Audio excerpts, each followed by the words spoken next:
Olá, pessoal! Iniciando o nosso ciclo de formações 2024, a sala de recursos traz uma discussão acerca do desenho universal de aprendizagem DUA. E afinal, o que significa DUA? Bem, o desenho universal de aprendizagem é uma abordagem que procura minimizar as barreiras metodológicas de aprendizagem, tornando-a mais acessível. Para tanto, há alguns pressupostos essenciais, como, por exemplo, o planejamento intencional e proativo, flexível das práticas pedagógicas. Afinal de contas, cada sujeito aprende de uma maneira diferente. Então, é necessário que consideremos a diversidade de saberes que são pessoais, intraculturais, coletivos e dos quais nós não temos uma homogeneidade. Muito pelo contrário, cada um aprende de uma maneira singular. Então, é necessário que nós desvelemos, as nossas práticas, entre aspas, tradicionalmente introjetadas e percebamos que a aprendizagem unilateral que se vincula aos pressupostos da integralidade formativa, ou seja, a formação de um sujeito integral, deve concebê-lo como um ser único e, portanto, DUA oferece a oportunidade e alternativas acessíveis para que todos os alunos aprendam. Então, os materiais, as ferramentas, os suportes, as formas de avaliação podem ser adequados sem que necessariamente se altere o nível de desafio ou se elevem as expectativas de aprendizagem. Afinal de contas, como se trata de uma singularidade, cada sujeito tem que ser tratado de uma maneira individual. Então, qual é a proposta? Remover as barreiras. E, para tanto, é necessário que haja a implementação de uma aula flexível, personalizada, da qual é necessário que nós mantenhamos foco na nossa API. Afinal de contas, conhecer o sujeito de maneira integral, reflexiva e dinâmica faz parte da prática educativa. Antes que alguém pergunte, Luciana, às vezes eu tenho 40 alunos em sala de aula, como fazer isso?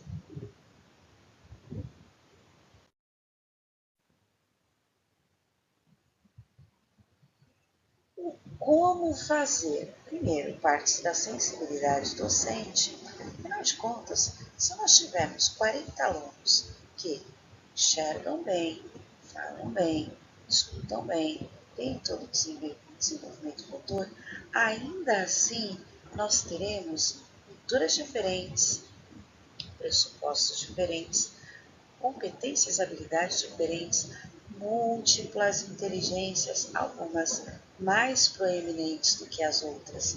Portanto, a coletividade, ela existe, mas dentro da coletividade existe o aspecto singular.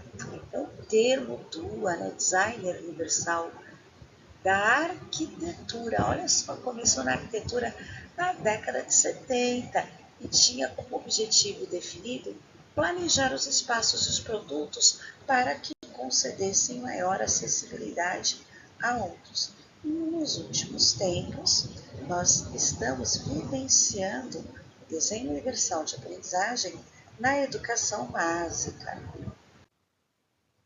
E como é que isso pode funcionar para nós, professores de diversas redes? Primeiro, É necessário que nós tenhamos redes afetivas, ou seja, o porquê da aprendizagem.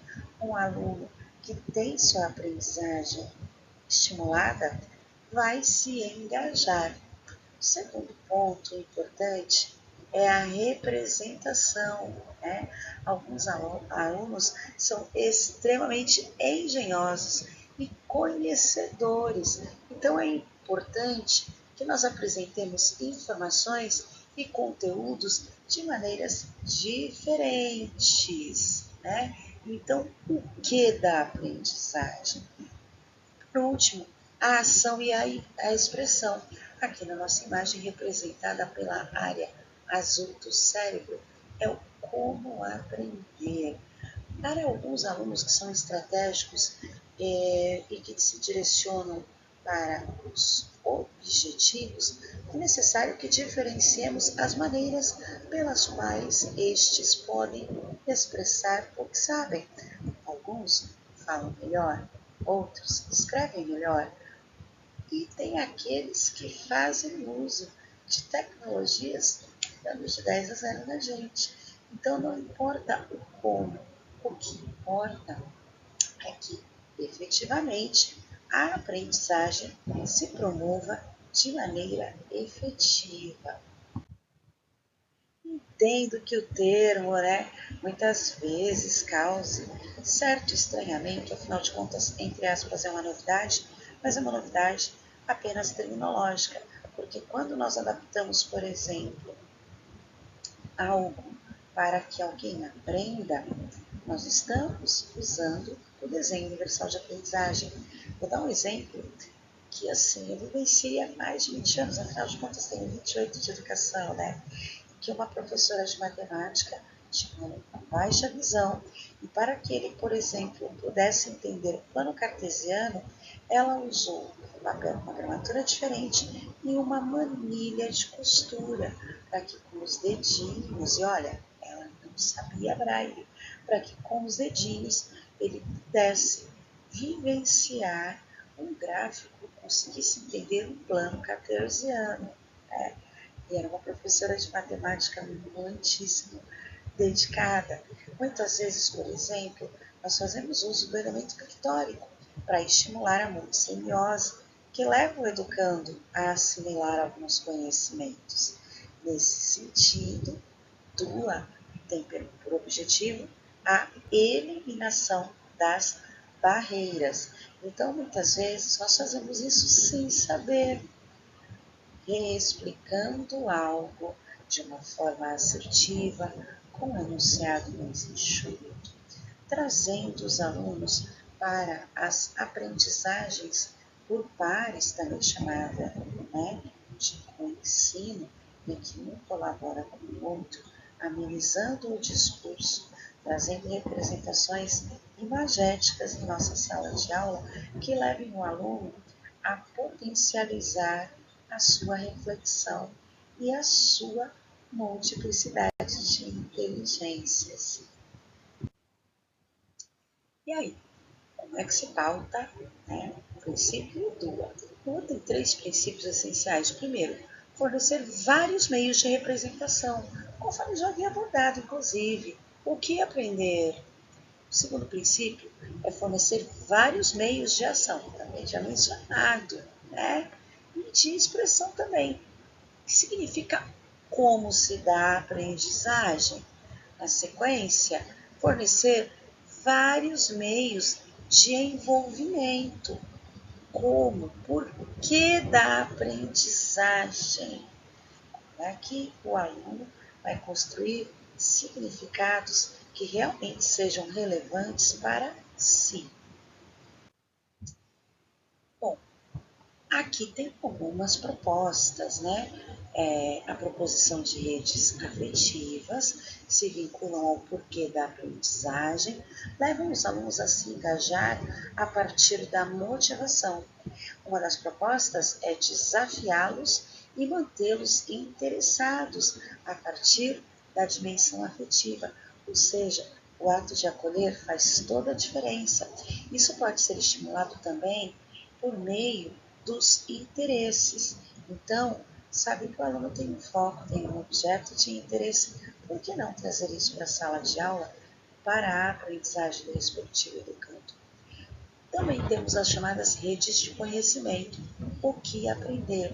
Como é que podemos reunir os fatos e categorizar o que nós vemos, o que nós ouvimos, o que nós lemos? Como é que é possível fazer com que os alunos identifiquem os grafemas, os fonemas, os lexemas? Como identificar o estilo de um autor?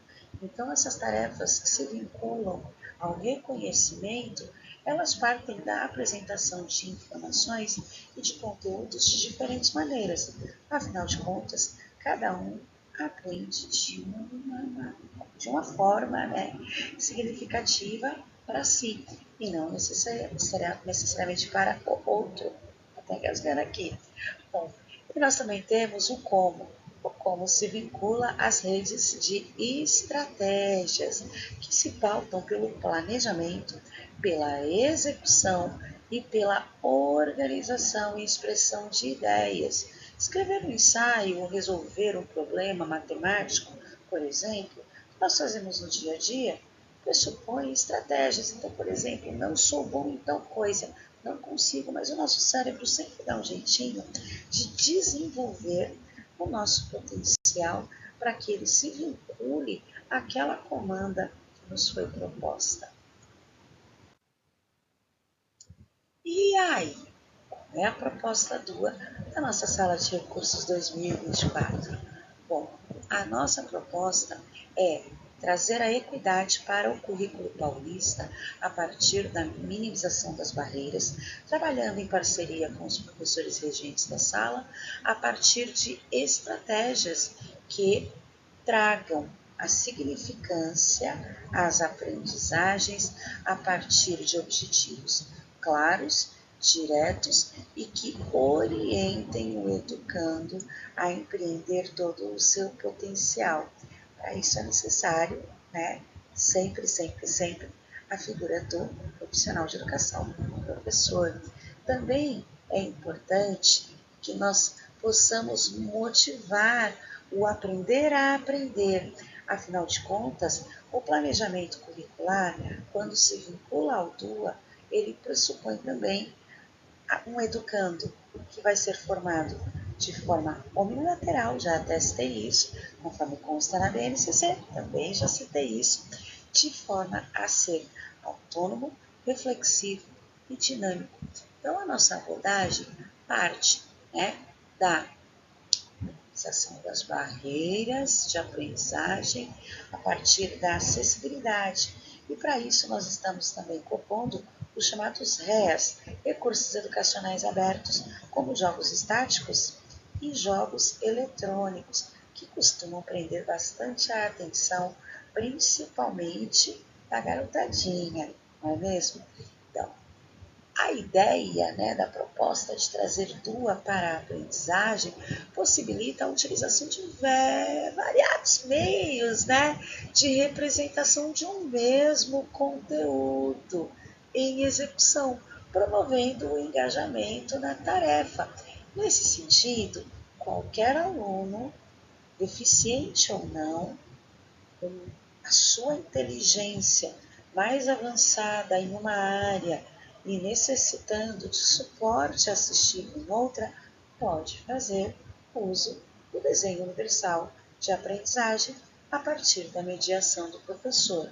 Nesse sentido, é importante que nós tenhamos em mente que todo mundo aprende de uma maneira diferente.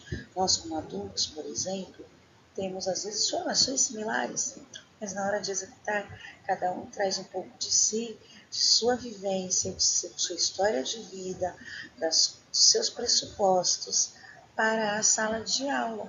E isso nos torna singulares, né? E de maneira indistinta. Então, ainda com relação ao DUA, a ideia também é trazer múltiplos olhares em relação à ação e à expressão, de maneira a empreender a aprendizagem, proporcionando uma multiplicidade de implicações e engajamentos Afinal de contas, por que aprender? Algumas ponderações se fazem necessárias, né? Muitas vezes as sequências didáticas, elas não concebem ou não conseguem fazer com que aquele aluno, aquele educando, assimile o mesmo conhecimento das maneiras que os demais. Pelo contrário, cada um entende a sua forma conforme o seu repertório, né? Nesse sentido, é necessário que tracemos uma construção de hipóteses, né, principalmente baseadas nas multissemioses. Afinal de contas, alguns são sinestésicos, outros assimilam os conceitos a partir do aspecto visual, e para outros, o som se faz muito importante e é intrínseco à sua formação. No próximo bloco, na próxima semana, vamos trazer alguns exemplos práticos de desenho universal de aprendizagem aplicados ao currículo paulista de forma cotidiana e intertransdisciplinar. Beijos, pessoal!